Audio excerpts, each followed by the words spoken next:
Svi moramo da radimo ovdje. Čekamo te ovdje. Poštovanje. Zdravo, zdravo. Kako si, predstavi nam se prvo godine, ime, prezime? Zovem se Ivan, dolazim iz Valjeva, imam 27 godina. Čime se baviš? Nešković. Čime se baviš? Pa trenutno ne radim ništa, rekao sam baš malo pre, ja zavisnik sam adrenalina, pa sam radio većinom poslove koji imaju veze sa tim. Od adrenalina? Da, radio sam na visini, posljednjih 5 godina sam radio na dalekovodu. I zašto ulaziš u zadrugu? Pa želim da se zabavim, da se promovišem, da imam neke planove sutra ako uradim promociju kako treba. Kakvi su to, svi imate neke planove, čovječ, niko neće kakvi su to planovi, šta ste? Pa meni su planovi... I planovi... ovaj tebe imao neke planove, ne znam ni koje. A meni su planovi ovi standardni, što je većinom svi planiraju, to je ti muzika i to je to. Ili popularnost, budeš popularan. Pa naravno, i mislim mlad sam momak, tako da mi odgovara ono da budem, volim provod, diskoteke. Jesi slobodan, zauzet, oženjen, razveden? Razveden sam, ali trenutno sam zauzet. Trenutno si zauzet, ili imaš dece? Šta djevojka kaže? Da. Imam sina 5 godina. 5 godina, dobro. Joj, nećeš ti ko Gruja unutra? Šta? Pa znaš šta je bilo, pa tako, pa odmah prevare, pa ovo, ono, svi kad uđu, pred ulazak kažu da su fini. Neće se desiti prevare. Neće se. Mada ne mogu da tvrdim nešto u narednih mjesec, ali... Pa eto, nije tvrdio ništa. Sad ne. Poznat si kao veliki zavodnik. U prethodnom realitiju u kom si bio si pravio opasne zavrzlame i bio si i nasilan i bojkotovao si program i imao si seks sa većinom tamo učesnica. Šta ćeš ove sezone da napraviš u Zadruzi? Pa to je bilo tamo, na primjer, sam ušao nešto i susreo sam se sa nečim što nisam nikad doživio i ono, mislio sam isto kao što sam rekao ovdje ulazim radi zabave i onda je to sve tamo se promenilo. Ušao sam te neke odnose sa devojkama koje su mi psihički posle Imao si seks u WC-u? Dok je bio program uživo? Šta fali seks u WC-u? Seks je seks. To je bilo pod dejstvom alkohola. Tako da, ne znam šta ti kažem, bilo je, šta, ne mogu da vratim vreme. Da li si već vidio neku lokaciju da bi... Nisam još A to je već proba, možda u baze sada.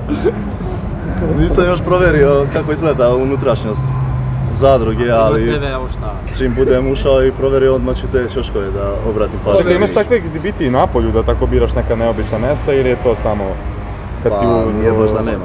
Jel bi opalio Deniz kao Mihić u WC-u? Šta je bih? Opalio Deniz kao što je radio Mihić. Uživo u prenosu. Pa i ja sam uživo mislim to radio. Da, jesi. Da, to je bilo, to sam tek posle saznao, ali nema veze. Bez prekrivača, bez ničega. Pa ti si se onda dovoljno ispromovisao, šta ću? Koju ti promociju drugu sad? A dobro, sad malo da uradim malo bolju promociju. Sad onaj malo drugi, kakav zapravo i jesam. Da, onaj što je kulturniji i normalniji. Šta si noćas radio, šta si noćas konzumirao kada su ti tako krvave oči? Nisam ništa, popio sam 3-4 rakije pre ulaska ovdje. I zbog toga su ti... Pa da ubijem tremu, mada trema ubila mene.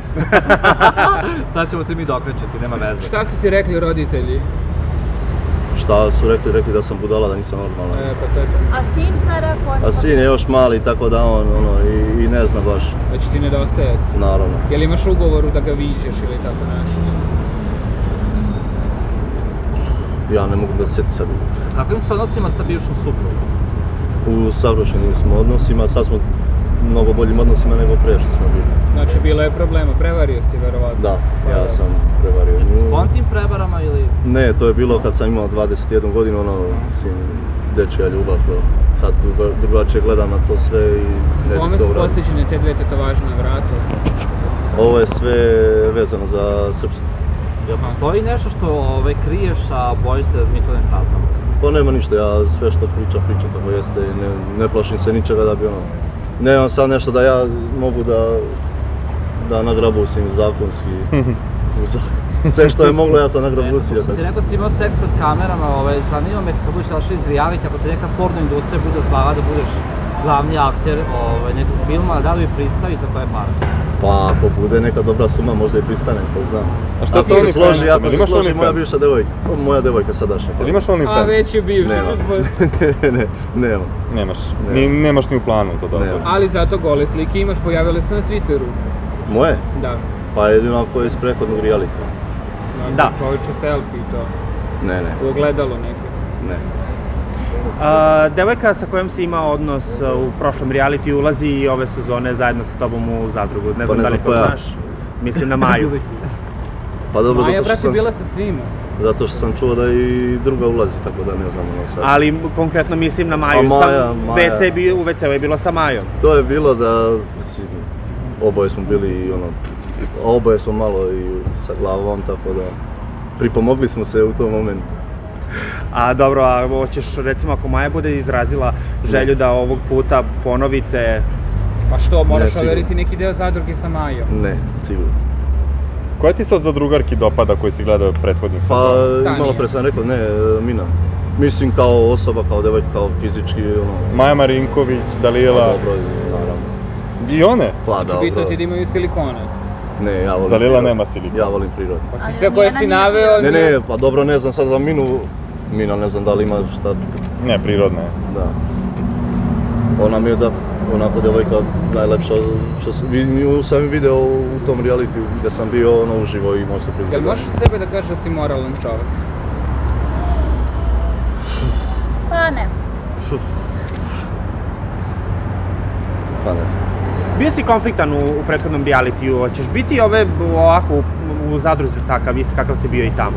Pa mislim da neću sad zato što... Tamo si dosta i pio. Da, tamo sam pio dosta i kao što sam ti rekao malo pre, da nisam se susreo sa tako nečim, nisam nikad imao